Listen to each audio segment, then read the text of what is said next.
আসসালামু আলাইকুম। কী অবস্থা সবার? আজকে আমি আপনাদের সাথে শেয়ার করব একদম নতুন এক ধরনের পিঠা। এই পিঠাটা খেতে খুবই মজার এবং খুবই সহজ উপকরণে তৈরি করে নিতে পারবেন। তো চলুন দেখে নেওয়া যাক।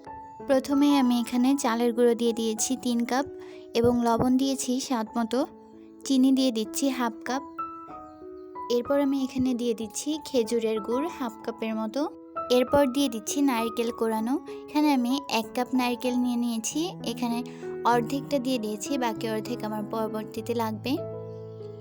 এবার হাত দিয়ে ভালো করে সবগুলো উপকরণ মিশিয়ে নিতে হবে।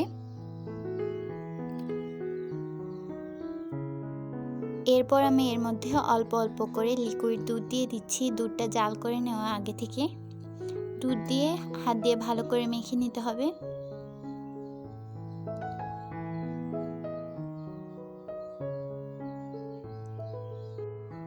তো একদম নরম করা যাবে না, এইভাবে হাত দিয়ে ভালো করে মিশিয়ে নিতে হবে। তো এখানে আমার মেশানো হয়ে গিয়েছে। এবার হাতের সাহায্যে একটু দেখিয়ে দিচ্ছি।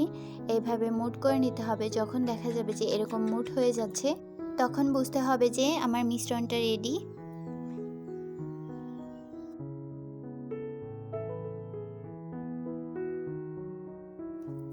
তো এবার আমি হাতে এরকম অল্প অল্প নিয়ে এইভাবে মুঠ করে নেব।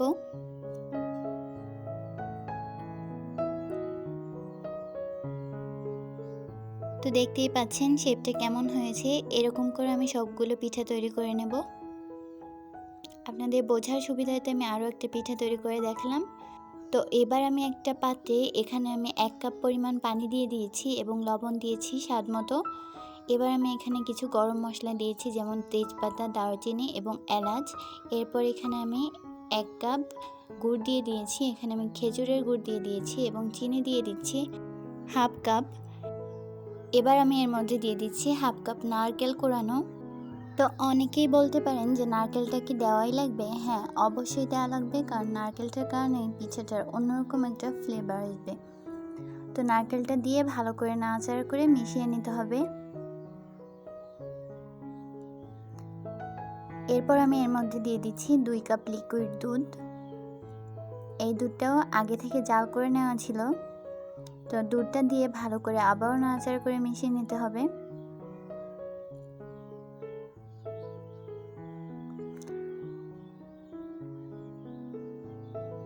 কিছুক্ষণ এইভাবে রেখে দেওয়ার পর যখন এরকম ফুটতে শুরু করবে, আগে থেকে তৈরি করে রাখা পিঠাগুলো এর মধ্যে আস্তে আস্তে ছেড়ে দিতে হবে। পিঠা দিয়ে হালকা নাড়াচাড়া করে দিয়ে চুলার আঁচটা মিডিয়াম আঁচে রেখে রান্না করে নিতে হবে। মাঝে মধ্যে হালকা নাড়াচাড়া করে দিতে হবে, না হলে নিচ থেকে লেগে যেতে পারে। তো দেখতেই পাচ্ছেন কত সুন্দর এবং লোভনীয় একটা কালার চলে এসেছে। তো এইভাবে করে আমি প্রায় 20 মিনিটের মতো রান্না করে নিয়েছি পিঠাটা। তো আমি আপনাদেরকে একটু দেখিয়ে দিচ্ছি পিঠাটা কেমন হয়েছে। দেখতেই পাচ্ছেন একটা পিঠাও কিন্তু ভেঙে যায়নি।